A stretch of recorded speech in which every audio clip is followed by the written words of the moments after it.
So it's time for us to take another look at the morning papers. Here with me reviewing them today are Afia Hagan and Nikki Hodgson. So welcome back to both of you. And Nikki, we're kicking off with your choice this time round. And you've picked out the Eyes front page. We dealt with a lot of the front pages and the fallout from the triple by-election. But what's the Eyes take on the story? Because we didn't deal with that in the last hour.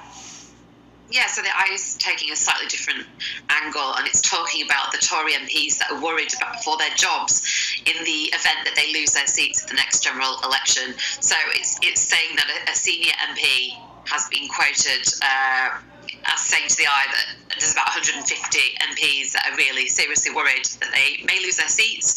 They're already making inquiries into other lines of work. It's not taking a pity them approach. It's not sort of saying, oh, you need to worry about these MPs that are going to be jobless. It's saying that they are having some very serious discussions about the fact that they may have to look for other work because, they have families, they have mortgages, they have responsibilities like everyone else.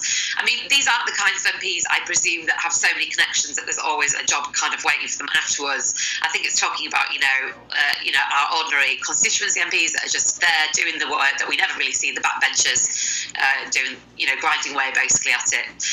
But it's an interesting take because we don't often think about the lives of MPs after elections. They sort of go and then they disappear from view and then maybe they come back 10 years later in a different guise. But I think also what the Eye is really stressing is that the Conservatives are really under threat at the next general election. There's this so-called pincer movement now, which is a double-pronged attack from Labour in the north and the Lib Dems in the south-west, and they are really fearing that they will lose.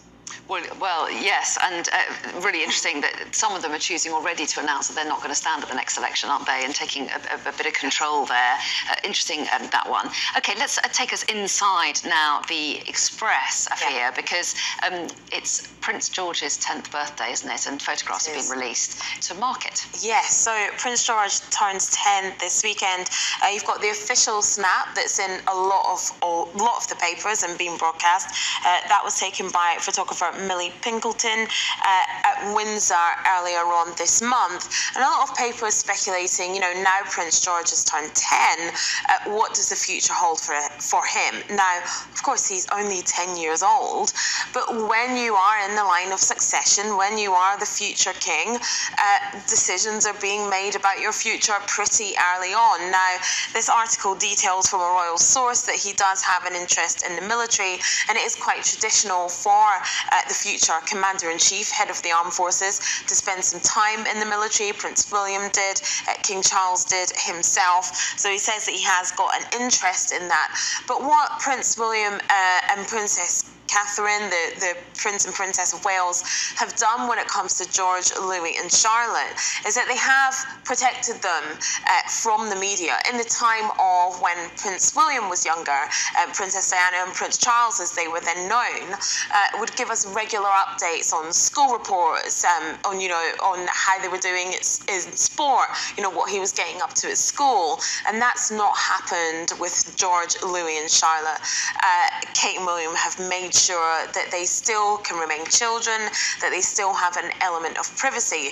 But now that Prince George has turned 10, we can expect to be hearing more about what he's getting up to and more about what his future holds. And remember, in 10 years' time, he could be in the military, he could be at university, he will be dating and all that, and we have all that to come. So 10 years old, a lot of pressure on his young shoulders, I think. Yeah, that's so true. You're going to take us to a very different story, Nikki, next. This is from The Guardian about a report that's come out that was commissioned by the Diocese of Oxford. So tell us about it. Yeah, so this is a really disturbing report about a vicar called the Reverend Michael Hall, who's retired. He retired in 2000 and died in 2021. But he was in charge of the Diocese of Tyler's Green in Buckinghamshire. And it's been discovered that he spiritually abused, is the phrase they're using, spiritually abused his parishioners over a course of 20 years. I mean, the details in the report and in this article are just astounding. Things, that he was physically violent with some of the parishioners. He obviously, he kind of brainwashed them basically into believing that everything he was saying was the law, basically. And, he he was sexually inappropriate with a number of members of the diocese. He also asked them to, gang up on each other, report on each other. I mean, when you read this case, it sounds more like the behaviour of somebody who's actually running a cult than somebody who was running a C of E diocese. And so it's very, very weird. I mean, he's obviously a very coercive person, a controlling person, but it's just kind of strange that it took so long for the details to come out when there were so many people that were suffering under under him being the vicar there. It's a very, very strange report. The good thing is that the CFE are taking it very seriously. They're looking into the findings and they're going to then apply what they've learned to make sure that this doesn't ever happen again. Yeah, and all those details that you cite there come from that independent review of the case commissioned by the Diocese of Oxford. That's right. We are out of time for this hour, but I'm pleased to say that you're both going to be back for another hour to pull out some of the interesting stories from the paper. So thanks both for now. In the meantime, do stay with us here on Sky News Breakfast as the countdown continues to that first Lionesses match. We'll have that at the top of the hour.